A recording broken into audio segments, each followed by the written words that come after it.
नमस्कार मित्रों, मैं दिनेश स्वागत करता हूं आप सबका एन ऑप्शन में। मित्रों, आज हम शुरुआत करने वाले हैं प्रश्नावली 3, जिसका नाम है अपनी संख्याओं के साथ खेलना।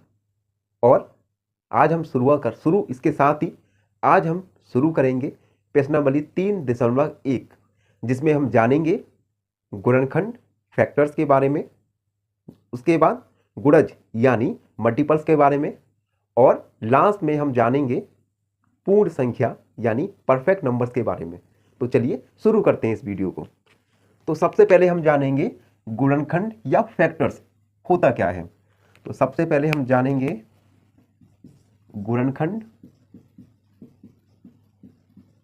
गुणनखंड या फैक्टर्स होते क्या हैं। तो गुणनखंड या फैक्टर्स को जानने के लिए हम एक सरल उदाहरण के द्वारा समझने का प्रयत्न करते हैं। जैसे रमेश के पास एक सेकंड, ये से मैं मिटा दूं। पहला टॉपिक है हमारा गुणनखंड। जैसे उदाहरण के लिए रमेश के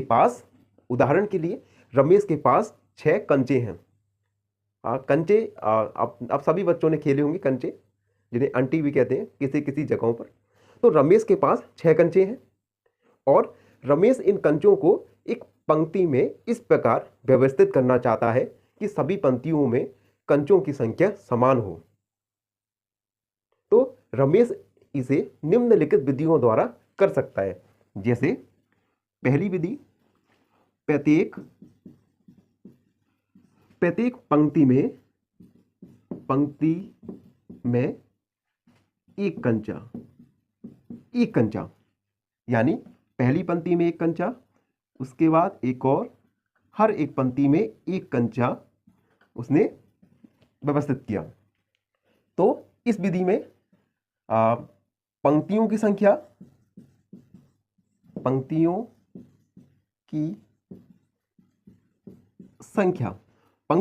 होगी 6 और कंचों की संख्या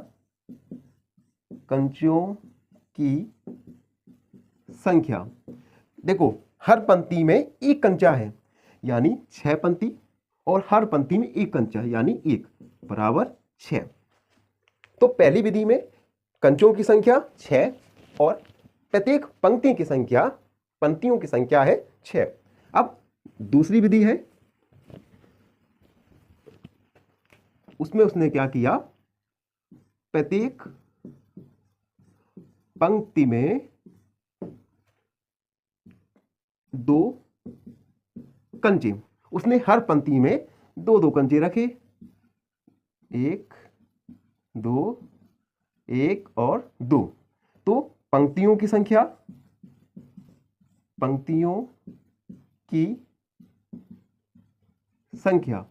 पंक्ति, एक पंक्ति, 2 पंक्ति और 3 पंक्ति। उसके बाद कंचों की संख्या,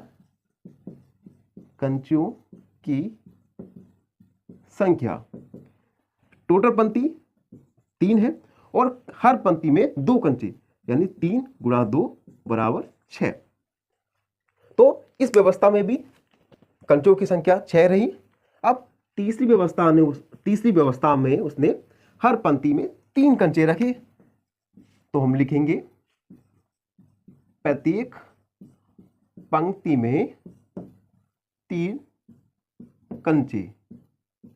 जैसे पहली पंक्ति में 3 कंचे और दूसरी पंक्ति में भी 3 कंचे। तो इस व्यवस्था में पंक्तियों की संख्या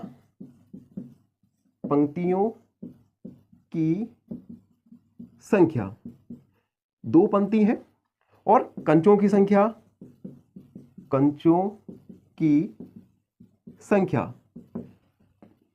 टोटल पंक्ति है 2, हर पंक्ति में 3 कंचे, 2 गुणा 3 यानी 6। ये तीसरा तरीका था कंचों को व्यवस्थित करने का। उसके बाद इसने चौथा तरीका देखा। तो चौथे तरीके में उसने प्रत्येक पंक्ति में, अब देखो, प्रत्येक पंक्ति में अगर आप 5 कंचों को रखेंगे तो हमारा जो हर पंक्ति में समान रूप से कंचे नहीं रख पाएंगे। इसी प्रकार से अगर 4 पंक्तियों को हमने, जैसे 1 2 3 4, और दूसरी पंक्ति में 2 ही कंचे आएंगे, तो 4 और 5 व्यवस्थित नहीं हो पाएगा, हर पंक्ति में 4 या 5। तो उसके बाद प्रत्येक पंक्ति में अगर 6 कंचे रखें तो यानी उसने एक पंक्ति में 6 कंचे रख दिए, तो इसमें पंक्तियों की संख्या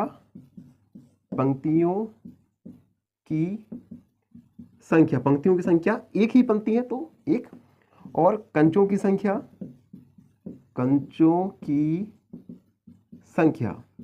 एक पंक्ति है और एक पंक्ति में 6 कंचे, यानी 6 कंचे। अब उपरोक्त विधियों में आप देख सकते हैं कि 6 को हम निम्न प्रकार 6 को 2 संख्याओं के गुणनखंडों के रूप में लिखा जा सकता है। जैसे 1 गुणा 6 बराबर 6, उसके बाद 2 गुणा 3 बराबर 6, 3 गुणा 2 बराबर 6 और 6 गुणा 1 बराबर 6। तो संख्या 6 को हम इन 2 संख्याओं के गुणनखंडों के रूप में लिखा जा सकता है। और ये संख्या और 1, 2, 3 और 6 संख्या 6 को पूरी तरह विभाजित करती है।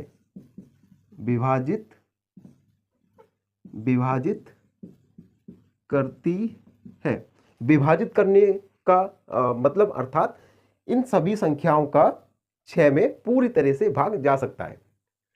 तो हम लिख सकते हैं कि 1, 2, 3 और 6 संख्या 6 के गुणनखंड है। तो जो हमें विभाजक प्राप्त हुए 1, 2, 3 और 6, ये संख्या 6 के गुणनखंड भी कहलाते हैं। अर्थात गुणनखंड की अगर हम एक छोटी सी परिभाषा दें तो क्या होगा? किसी संख्या का गुणनखंड उसका एक पूरा विभाजक यानी डिवीजर होता है। दोबारा से दोहराऊं, किसी संख्या का गुणनखंड उस संख्या का एक पूरा विभाजक यानी डिवीजर होता है। आइए कुछ और उदाहरण देकर हम गुणनखंड को और अच्छे से समझते हैं। जैसे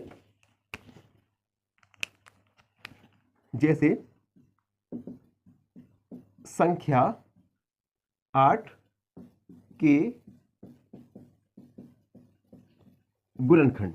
अब देखो 8 को हम 2 संख्याओं के गुणनफल के रूप में लिख सकते हैं।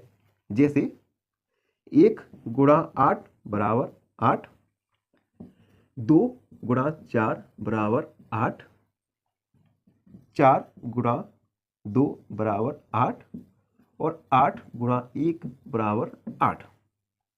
तो संख्या 8 को हम 1 गुणा 8, 2 गुणा 4, 4 गुणा 2 और 8 गुणा 1 के गुणनखंड के रूप में लिख सकते हैं।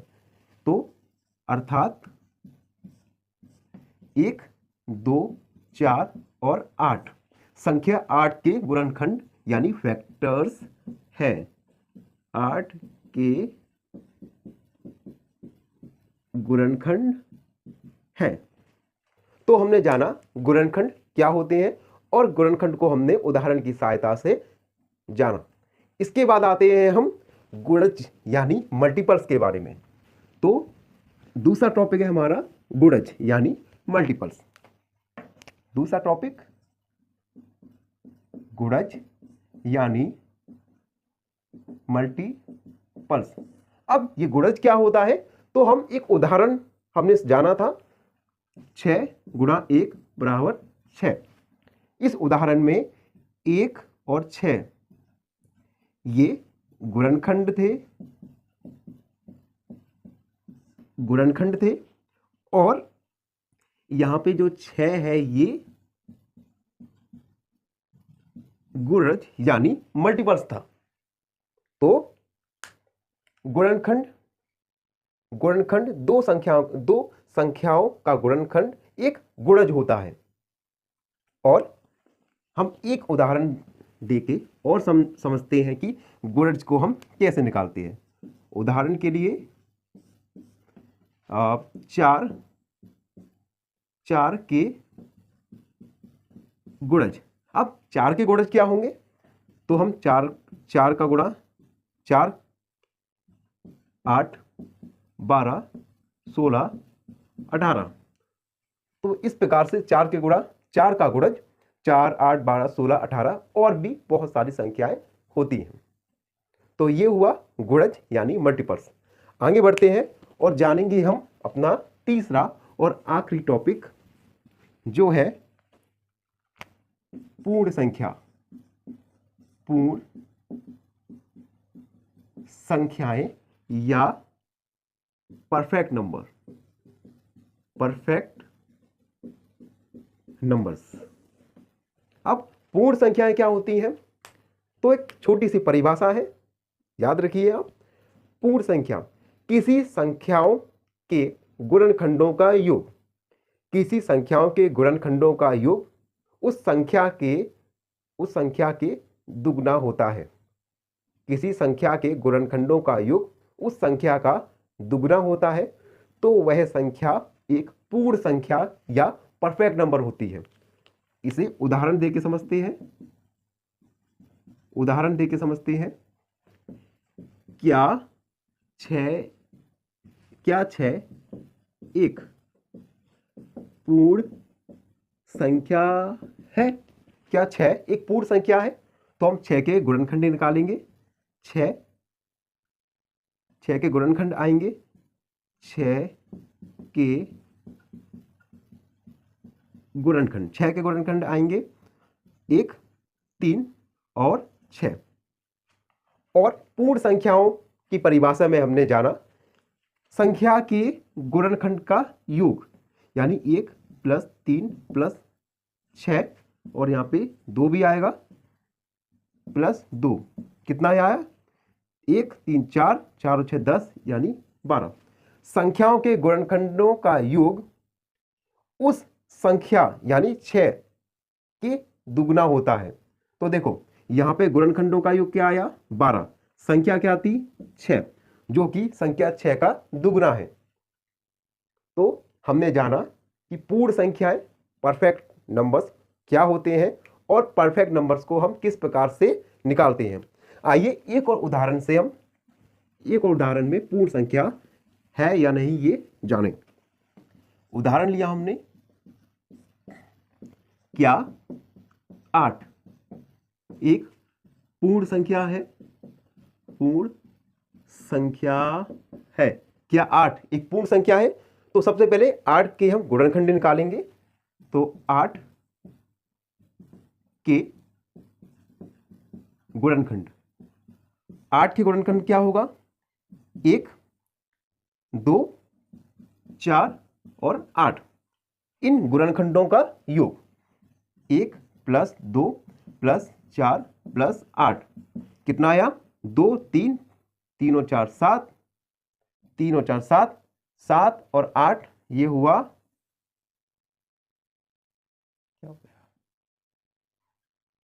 ये हुआ 17। 17 सॉरी 1, 3, 3 और 4 7, 7 7 14 15। अब देखो यहां पे 8 के गुणनखंडों का योग आया 15 और हमारे पास संख्या थी 8। 8 का डबल क्या होता है? 8 का दुगना 16, जबकि हमें मिला 15, अर्थात 8 एक पूर्ण संख्या नहीं है। अतः 8 एक पूर्ण संख्या नहीं है।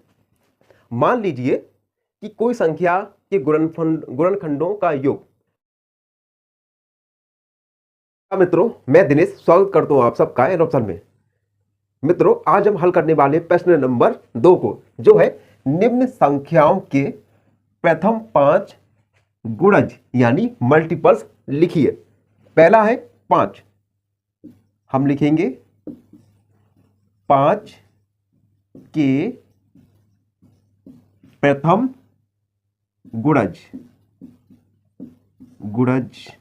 गुणज यानी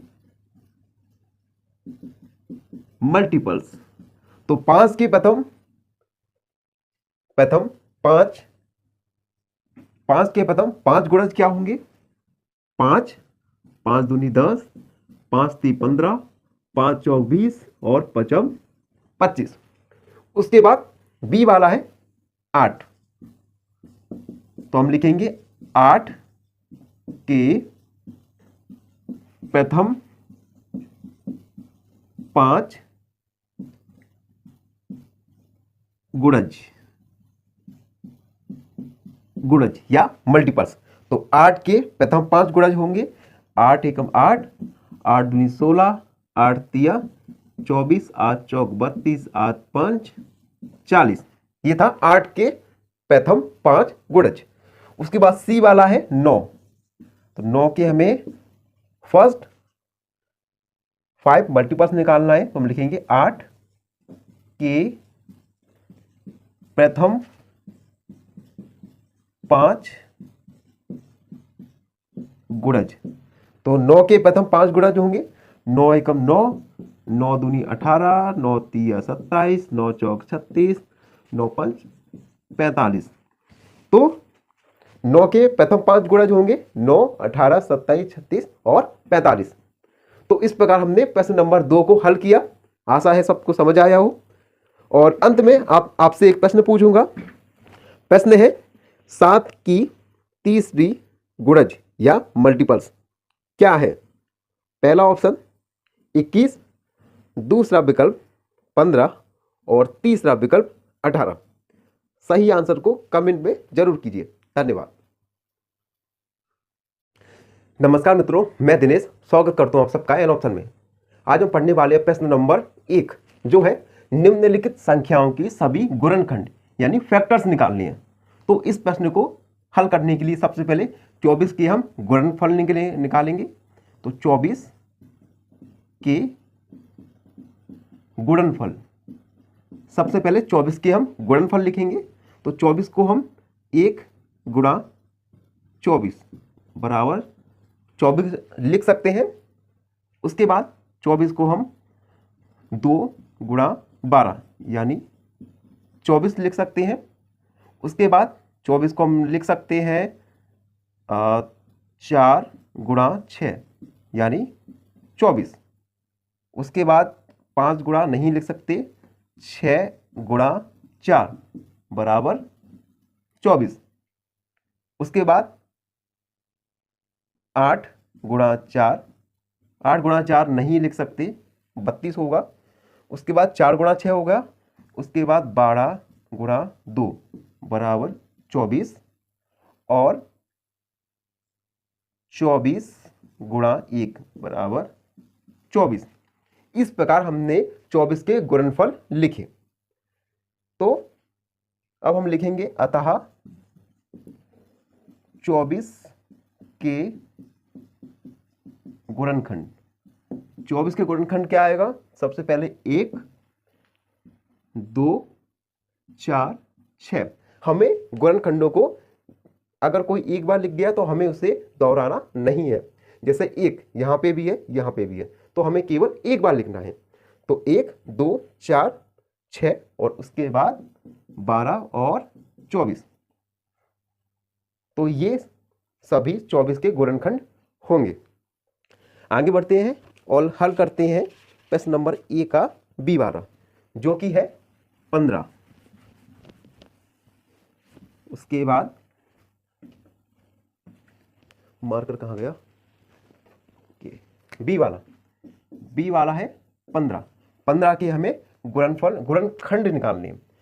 एक बात बच्चों समझो, गुणनफल अलग होता है और गुणनखंड अलग होता है। जैसे हमें इसे हल करने के लिए सबसे पहले हम 15 के गुणनफल निकालते हैं।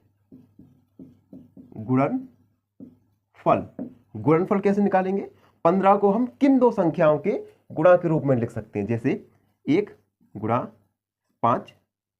सबसे पहले 1 गुणा 15, ये हुआ 15। उसके बाद 2 नहीं आ सकता, 3 गुणा 5 तिपच 15। उसके बाद 5 गुणा 3 बराबर 15।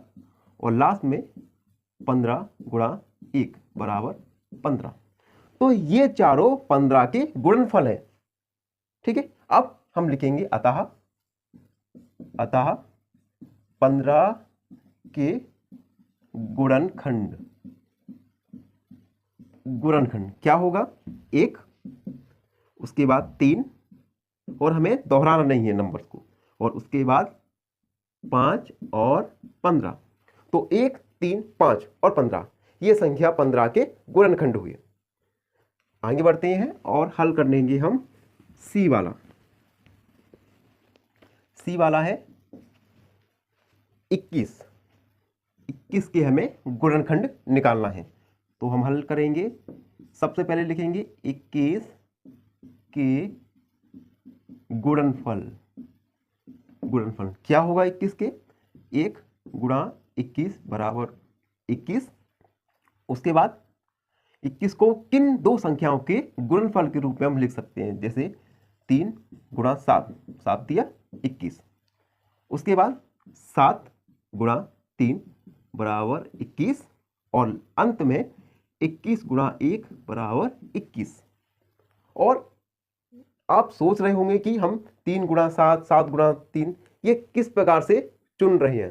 तो हमें नंबर्स, दो नंबर्स का मल्टीप्लाई यानी गुणा करके देखना होगा, सोचना होगा। तो ये सभी 24 के 21 के गुणनफल आए।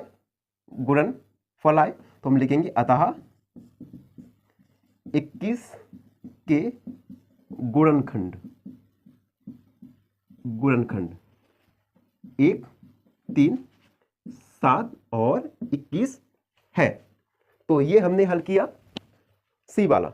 आगे बढ़ेंगे और हल कर लेंगे हम डी वाला। डी वाला है 27। तो इसे हम हल करेंगे। सबसे पहले 27 के गुणनफल लिखेंगे।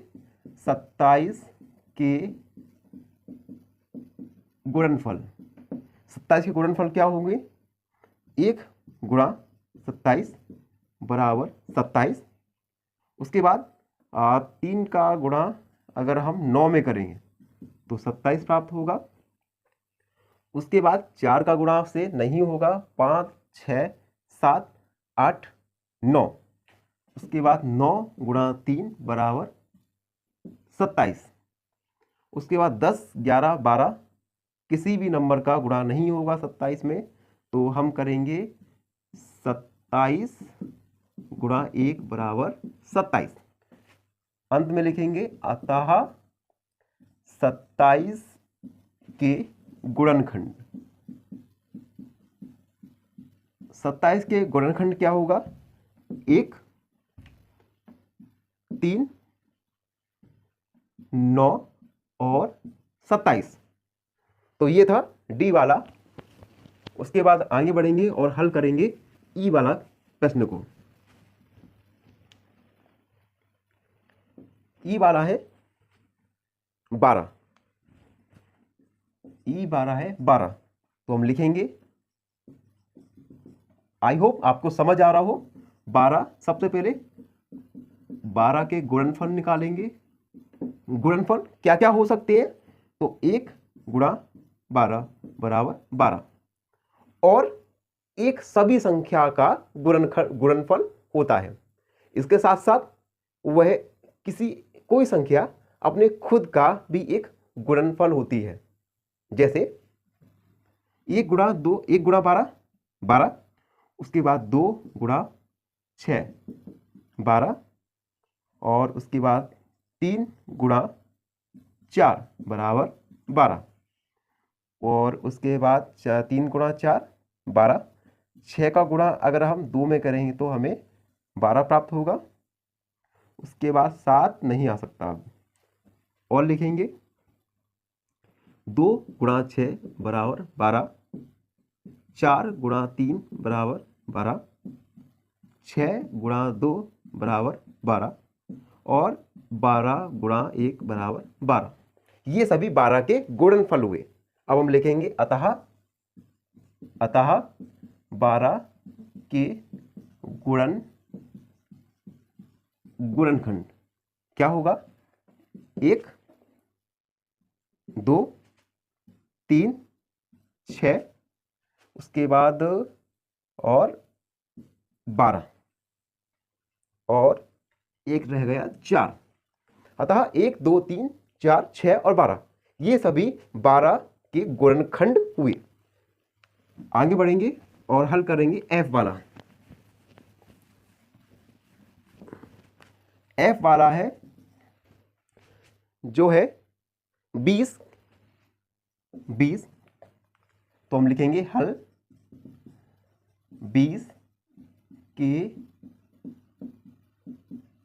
गुणनफल। सबसे पहले 20 के गुणनफल निकालेंगे तो आएगा 1 गुणा 20 बराबर 20।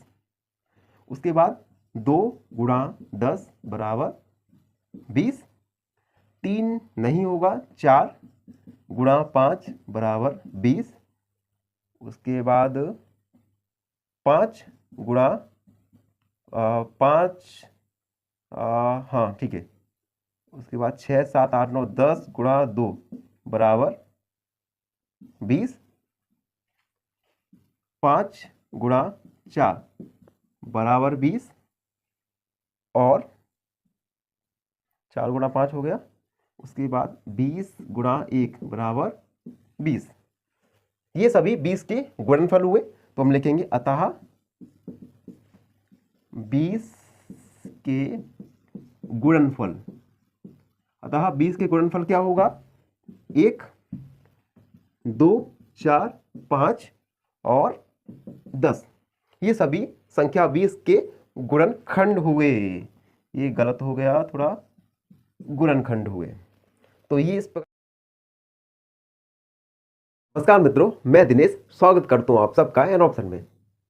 मित्रों, आज हम प्रश्न 3 को हल करने वाले हैं, जो है स्तंभ 1 की संख्याओं का स्तंभ 2 की संख्याओं के साथ मिलान कीजिए।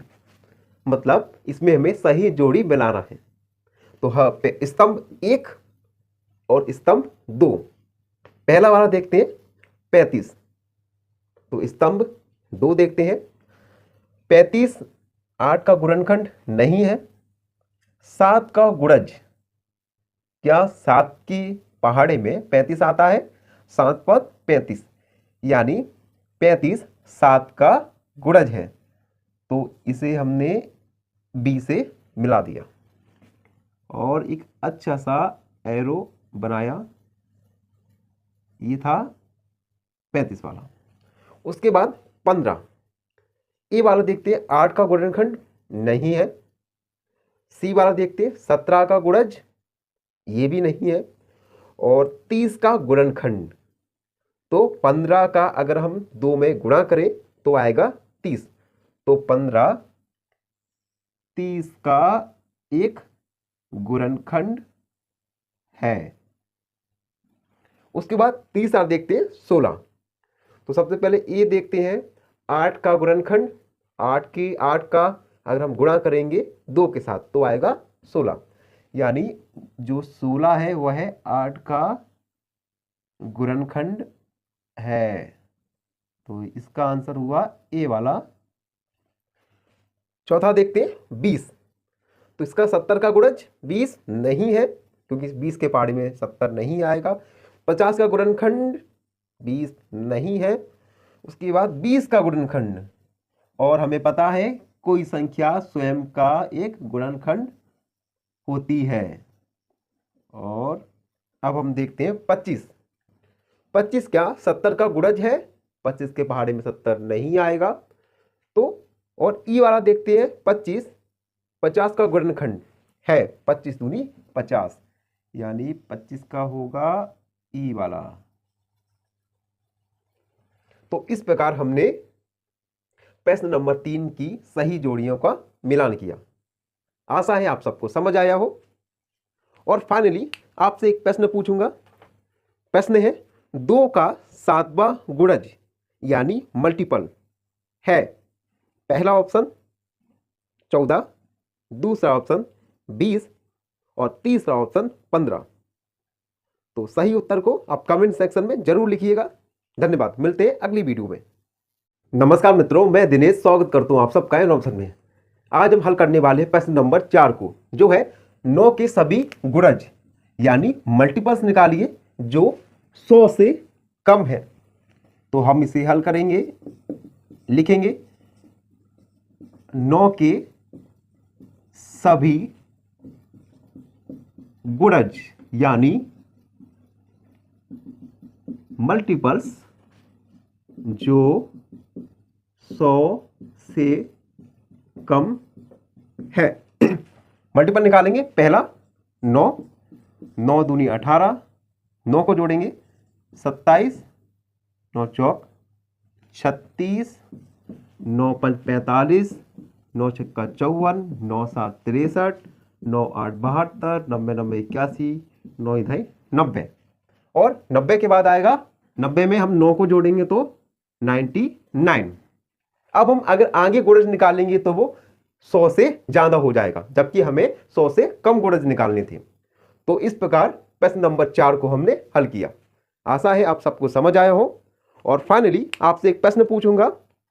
तो प्रश्न है 10 के गुणनखंड यानी फैक्टर्स है। पहला ऑप्शन 1 2 5 10, दूसरा ऑप्शन 1 3 5 8, और तीसरा ऑप्शन 2 5। तो सही उत्तर को कमेंट सेक्शन में जरूर लिखिएगा। मिलते हैं अगली वीडियोस में। धन्यवाद।